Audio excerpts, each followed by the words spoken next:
नमस्कृत्य नरं चैव नरोत्तमं देवीं सरस्वतीं व्यासं ततो जयमुदीरयेत् नष्टप्रायेषु भद्रेषु नित्यं भागवत सेवया भगवती उत्तम श्लोके भक्तिर्भवति नैष्टिकी.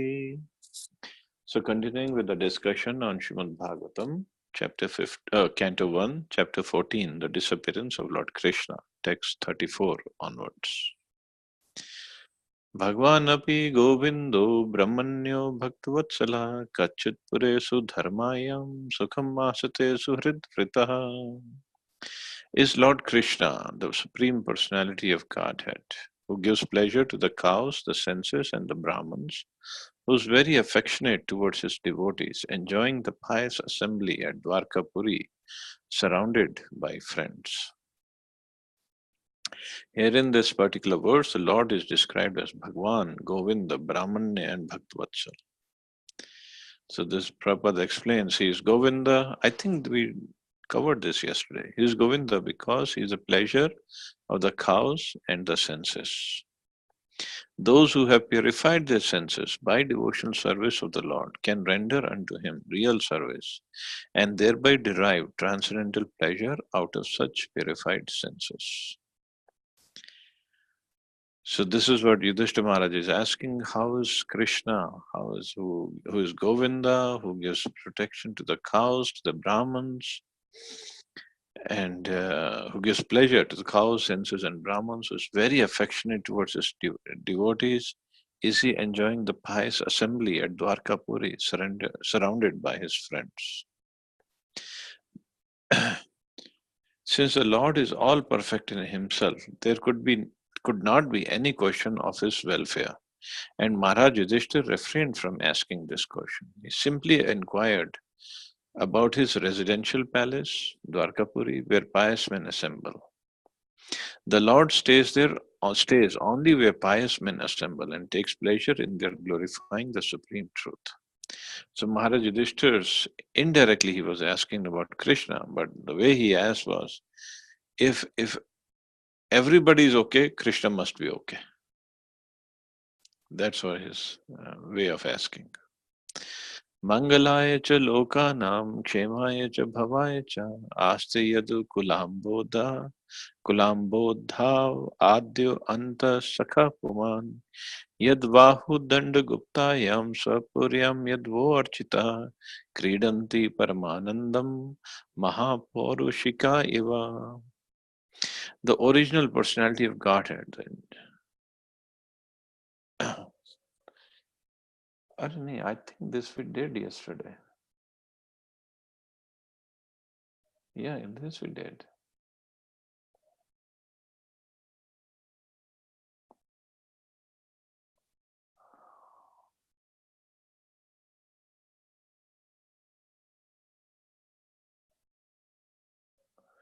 Okay, this shloka we did. यत्पादशुश्रूषणं मुख्यकर्मणः सत्याद्योदयश्च सहस्रोषितः निर्जित्य सङ्ख्ये त्रिदशांस्तादाशिषो हरन्ति वज्रायुध वल्लभोचिता. Simply by administering comforts at the lotus feet of the Lord, which is the most important of all services. The queens of Dwarka, headed by Satyabhama, induce the Lord to conquer the demigods. Thus, the queens enjoy things which are prerogatives of the wives of the controller of thunderbolts, means the wives of Indra. So, Prabhupada gives a little synopsis of Satyabhama, Queen Satyabhama, one of the principal queens of Lord Shri Krishna at Dwarka. After killing Narkasura, Lord Krishna visited the palace of Narkasura accompanied by Satyabhama. He then went to Indraloka also with Satyabhama, and she was received by Sachidevi. Sachidevi is the queen, the wife of Indra, who introduced her to the mother of demigods, Aditi. Aditi was very much pleased with Satyabhama, and she blessed her with the benediction of permanent youth as long as Lord Krishna remained on the earth. Aditi also took her with her to show her the special prerogatives of the demigods in the heavenly planets. When Satyabhama saw the Parijat flower, she desired to have it in her palace at Dwarka. After that, okay, so Satyabhama, Queen Satyabhama, actually what had happened before that, uh, once Krishna in Dwarka, he was enjoying on a swing with Rukmini and Satyabhama together. So at that time, Narad Muni appears. So Narad Muni appears, he pays obeisances, pays respects to Krishna. Krishna pays respects back to Narad Muni.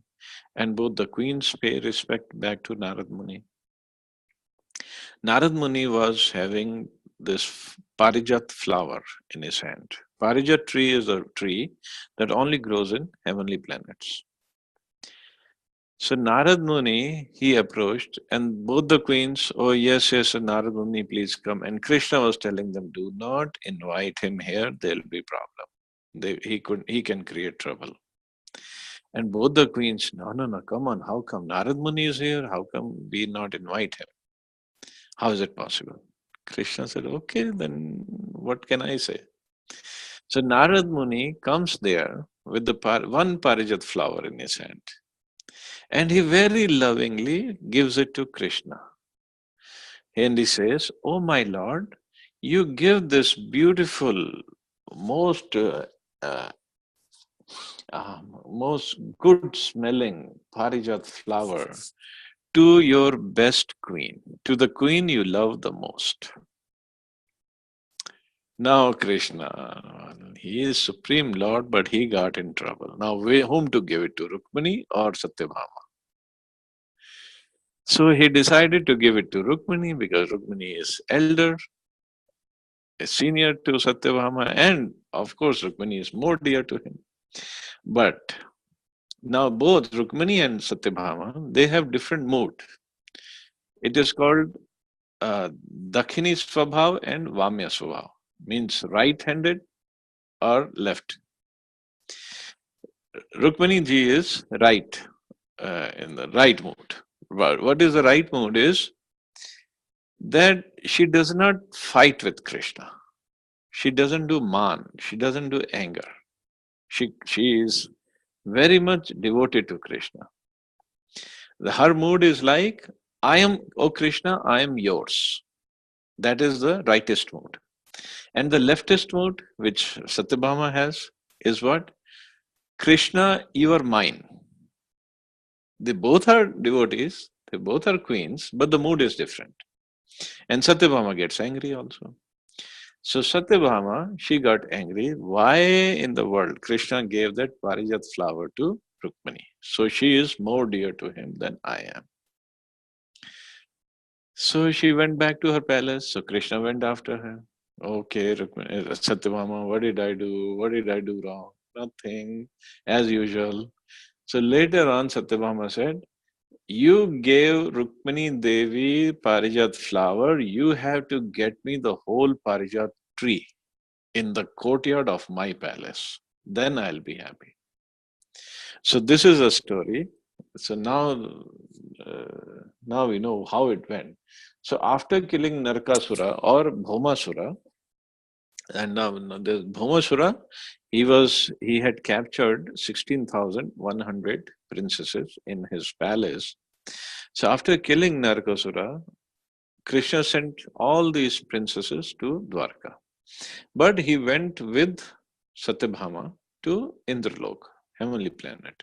Why? Because Narakasura, he had stolen the earrings of Mother Aditi and the umbrella of Indra from the heavenly planet, from Indraloka. So Krishna wanted to return those back to Indra and Mother Aditi. And of course, at the same time, he wanted to get the Parijat tree. So he goes to Indraloka with Satyabhama. And here is the story that Shachi Devi, who is wife of Indra, she received them well and she introduced Satyabhama to Aditi. And they returned the earrings of Aditi back to Aditi and they gave the umbrella to Indra. Now, of course, Prabhupada writes simply that when Satyabhama saw the Parijat flower, she desired to have it in her palace at Dwarka. So she just decided to have the whole tree. Indra, of course, this is to glorify Krishna, but they sometimes these devotees act in a different way. Indra, when he heard the Satyabhama, Queen Satyabhama wanted this Parijat flower tree in her palace, he said no. Although Krishna had just returned his umbrella and had just returned Aditi Mata's earrings, which he could not get back from Narkasura. But Indra said no to this request of having Parijat flower tree in the palace of Dwarka. Why? He said because this tree belongs to heavenly planets. It doesn't go to earth. Then Satyabhama said, Dwarka is not a place of earth, it is a place of Vaikuntha. So then Krishna had a fight with Indra over Parijat tree. And Krishna had a fight. Obviously, Krishna was victorious. And then Satyabhama was really happy that just to please me, just to fulfill my desire, Krishna fought and defeated Indra. And he got this Parijat tree. See, if the husband gets a tree just like that at a request, wife will be happy. At least he got the tree, but won't be that happy as much as if she was happy. Then when Krishna fought with Indra and brought the Parijat tree, so that she really felt now Krishna really loves me. Krishna really uh, respects my desires. So that's how the Parijat flower tree came to earth. Or well, Dwarka is part of earth and not part of earth at the same time. So after that, she came back to Dwarka along with her husband and expressed her willingness to have the Parijat flower at her palace. Satyabhama's palace was especially bedecked with valuable jewels, and even in the hottest season of summer, the inside of the palace remained cool, as if air conditioned. So this is the superior technology of air conditioning that Krishna had than we have. She decorated her palace with various flags, heralding the news of her great husband's presence there. Once, along with her husband, she met Draupadi, and she was anxious to be instructed by Draupadi in the ways and means of pleasing her husband. So this is actually all the queens of Dwarka. They met Draupadi in Kurukshetra when Krishna, all the queens and everybody from Dwarka, they went to Kurukshetra at the time of solar eclipse. Draupadi, Pandavas, Kauravas, they all came from Hastinapur. And all the Brajvasis, along with Shrimati Radharani, Nanda Baba, Yashoda Maya, all the gopis, gopas, everybody came from Vrindavan to Kurukshetra to take bath in the Brahm Sarovar at the time of solar eclipse. So at that time, because all these queens had heard about Draupadi, but they had never met her.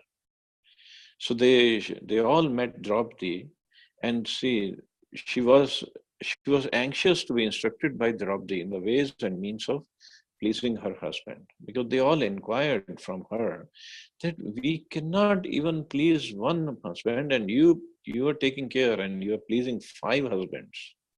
How is it that you do it? So Draupadi Maharani gave them lots of instructions at that time. Draupadi was an expert in this affair because she kept five husbands, the Pandavas, and all were very much pleased with her. On receipt of Draupadi's instructions, she was very much pleased and offered her good wishes and returned to Dwarka. She was the daughter of Satyajit after the departure of Lord Krishna. When Arjun visited Dwarka, all the queens, including Satyabhama and Rukmani, lamented for the Lord with great feeling. At the last stage of her life, she left for the forest to undergo severe penance.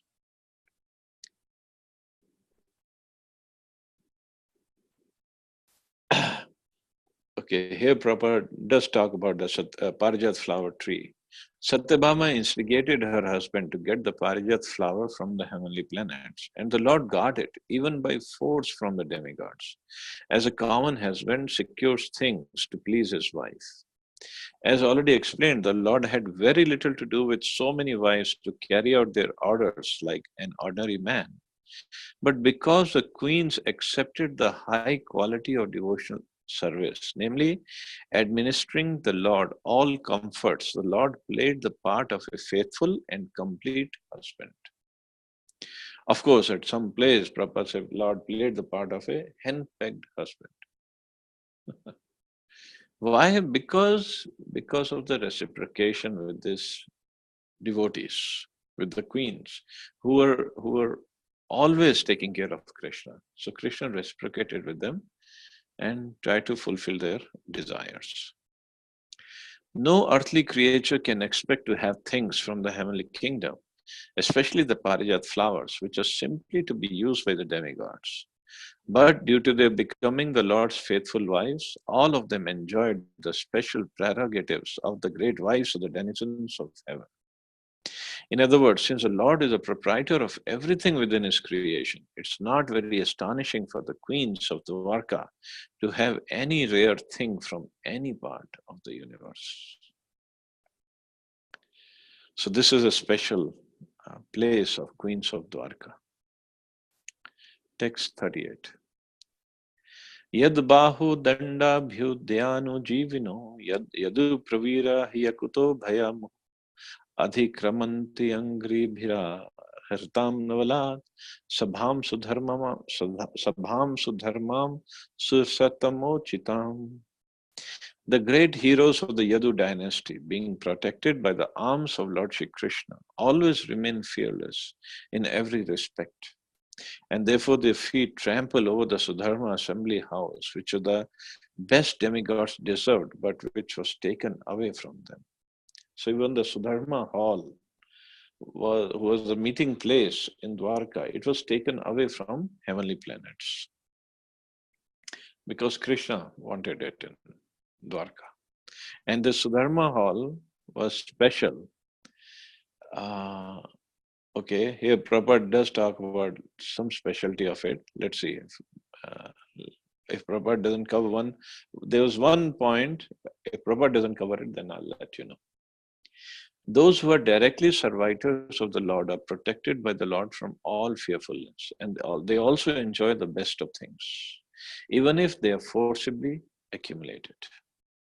The Lord is equal in behavior to all living beings, but he is partial to his pure devotees, being very affectionate towards them.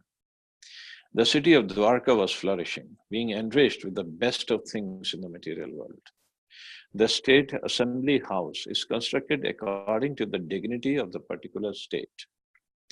In the heavenly planets, the state assembly house called Sudharma was deserving of the dignity of the best of the demigods. Such an assembly house is never met for any state on the globe because the human being on the globe, on the earth, is unable to construct it, however far a particular state may be materially advanced.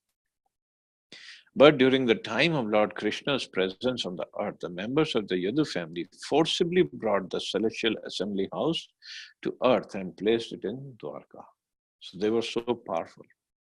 They were able to use such force because they were certain of the indulgence and protection of Supreme Lord Krishna.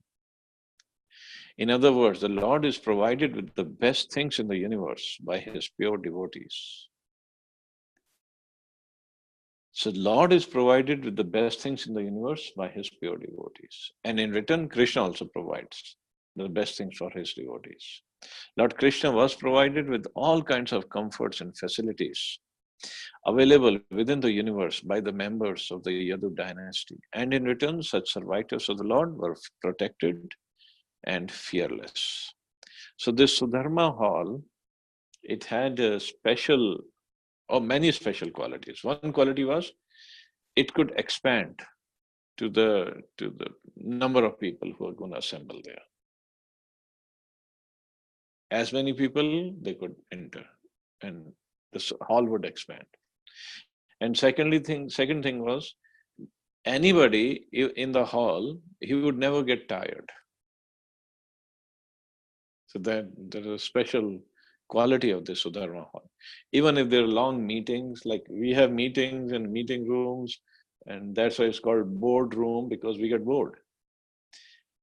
But in Sudharma hall, nobody could get tired, even if they attend long meetings. That is a special characteristic of Sudharma hall, and that's why Dwarkavasis they wanted that hall in their city. Text 39. Kachchitte anamayam tata bhrashtateja vibhasine alabdamano avagyatah kim va tata chiroshitaha. My brother Arjun, please tell me whether your health is all right. You appear to have lost your bodily luster. Is this due to others disrespecting and neglecting you because of your long stay at Dwarka? So Maharaj Yudhishthira, as from all angles, now he's asking of Arjun if he is feeling okay. From all angles of vision, the Maharaj inquired from Arjun about the welfare of Dwarka. But he concluded at last that as long as Shri Krishna himself was there, nothing inauspicious could happen. But at the same time, Arjun appeared to be bereft of his bodily luster, and thus the king inquired of his personal welfare and asked so many vital questions. कच्चिन्नाभि हतो भाव है शब्दाद्य भेर मंगल है ना दत्त मुक्तिम आर्थिभ्य आशया यत प्रतिश्रुतम. Has someone addressed you with unfriendly words or threatened you? Could you not give charity to one who asked?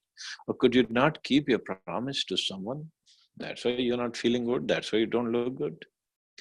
A kshatriya or a rich man is sometimes visited by persons who are in need of money. When they are asked for a donation, it is the duty of the possessor of wealth to give in charity in consideration of the person, place, and time. If a Kshatriya or a rich man fails to comply with this obligation, he must be very sorry for his discrepancy. Similarly, one should not fail to keep his promise to give in charity. These discrepancies are sometimes causes of despondency, and thus failing, a person becomes subjected to criticism, which might also be the cause of Arjuna's plight. So, but these things are so common these days in Kali Yuga. I mean, somebody asks for charity, we say, oh, abhi nahi hai, chutta nahi hai, ye nahi hai, wo nahi hai, baad mein aana. We make excuses. And also, keeping a promise, that's practically unheard of these days. But so that time was still Dwapar Yuga. Towards the end of Dwapar Yuga, but still it was Dwapar Yuga. So Maharaj Yudhishthira is asking about all these things. Kachitvam brahmanam balam gam vridham roginam striyam sharanopsritam nachatvam natyakshi sharan pradaha. You're always a protector of the deserving living beings, such as Brahmins, children, cows, women, and the deceased. Could you not give them protection when they approached you for shelter? The Brahmins were always engaged in researching knowledge for the society's welfare work, both materially and spiritually, deserve the protection of the kings in all respects. Similarly, the children of the state, the cow, the diseased person, the women, and the old men specifically require the protection of the state or a Kshatriya king. If such living beings do not get protection by the Kshatriya or the royal order or by the state, it's certainly shameful for the Kshatriya or the state. If such things had actually happened to Arjun, Maharaj Yudhishthira was anxious to know about these discrepancies. So Maharaj Yudhishthira is asking from all angles, Arjun, why you are lamenting? Why you look so dull? Kachitvam na gamo agamyam gamyam vasat kritam striyam parajito vata bhavanottamaranar same patihi. Have you contacted a woman of impeachable character, or have you not properly treated a deserving woman? Or have you been defeated on the way by someone who is inferior or equal to you? It appears from this verse that during the time of Pandavas, free contact between men and women was allowed in certain conditions only. The higher caste men, namely the Brahmins and Kshatriyas, could accept a woman of the Vaishya or Shudra community. But a man from the lower caste could not contact a woman of the higher caste. Even a Kshatriya could not contact a woman of the Brahmin caste. Of course, here when Prabhupada says caste means Varnashram system, not the caste that we know of these days. The wife of a Brahmin is considered one of the seven mothers, namely one's own mother, wife of spiritual master or teacher, the wife of a Brahmin, the wife of a king, the cow, the nurse, and the earth. Such contact between man and woman was known as Uttam and Adham. Contact of a Brahmin with a Kshatriya woman is Uttam, but the contact of the Kshatriya with the Brahmin woman is Adham and therefore condemned. A woman approaching a man for contact should never be refused, but at the same time, the discretion as above mentioned may also be considered. Bhima was approached by Hidimbi from a community lower than the Shudras, and Yayati refused to marry the daughter of Shukracharya because of Shukracharya's being a Brahman. Vyasadeva, a Brahman, was called to beget Pandu and Dhritarashtra. Satyavati belonged to a family of fishermen, but Parashar, a great Brahman, begot in her Vyasadeva. So there are many examples of contacts with women, but in all cases the contacts were not abominable, nor were the results of such contacts bad. So Prabhupada is just presenting some philosophical point that how can some arrangement be made. It is abominable for a Kshatriya to be defeated by one who is inferior in strength or equal in strength. If one is defeated at all, he should be defeated by some superior power. Arjun was defeated by Bhishmadev and Lord Krishna saved him from the danger. This was not an insult for Arjun, because Bhishmadev was far superior to Arjun all ways, namely age, respect, and strength. But Karna was equal to Arjun, and therefore Arjun was in crisis when fighting with Karna. It was felt by Arjun, therefore Karna was killed even by crooked means. Such are the arrangements of the Kshatriyas. And this is what Maharaj Yudhishthira is inquiring. What is it that has happened? Text 43. Oh well, it's already 10:30. Oh, it's already 9. So I'll stop here. See anybody has any questions or comments.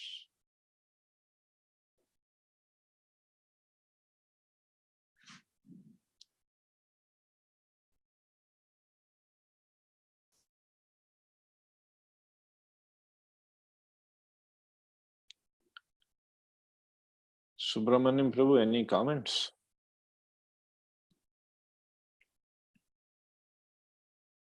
Hare Krishna Prabhuji. Hare Krishna. No comments Prabhuji. Thank you. I don't see you on weekdays, so since you have come, you should say something. No. I wanted to attend, but due to some other daily commitments, I can't. So I know, I understand. Thank you so much. Very good session today. Thank you, Prabhu. So thank you all very much. You all enjoy your Ekadashi fasting. Hare Krishna. Jai Shri Prabhupada. Hare Krishna. Hare Krishna Prabhuji. Thank you. Hare Krishna Prabhuji. Hare Krishna.